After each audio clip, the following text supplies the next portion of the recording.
Hi, today I'm going to be showing you how to do a bound headstand.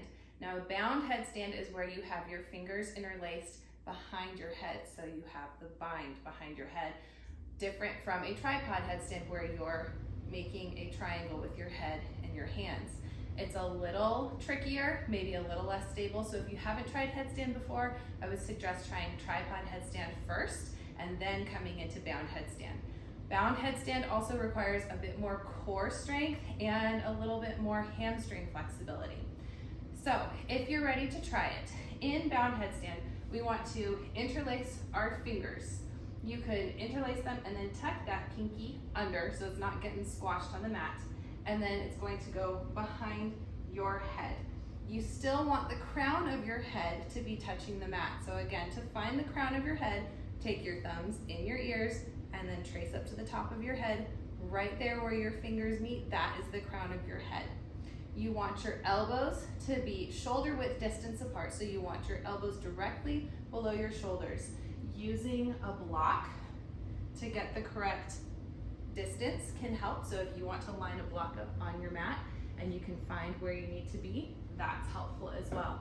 If you have tight hamstrings, you can bring the block under your feet. So I'll show a couple variations. So I'll use the block first. So I'm going to interlace my fingers, place my hands on my mat, and I've got my elbows shoulder width distance apart, placing the crown of my head on the mat, and then I'm going to stand up onto my block. Now I'm going to bend my knee, one knee in. I'm going to really compress my belly and thigh, bring my heel to my bum, and when I'm ready, I will lift off that block and come into headstand.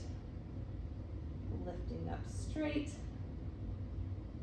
pushing through my forearms and my hands. There's barely any weight on my head, and then slowly coming back down. So that is with a block. It really does help. And then let's see if I can get it without a block today. I might not be able to. So I'm going to interlace my fingers,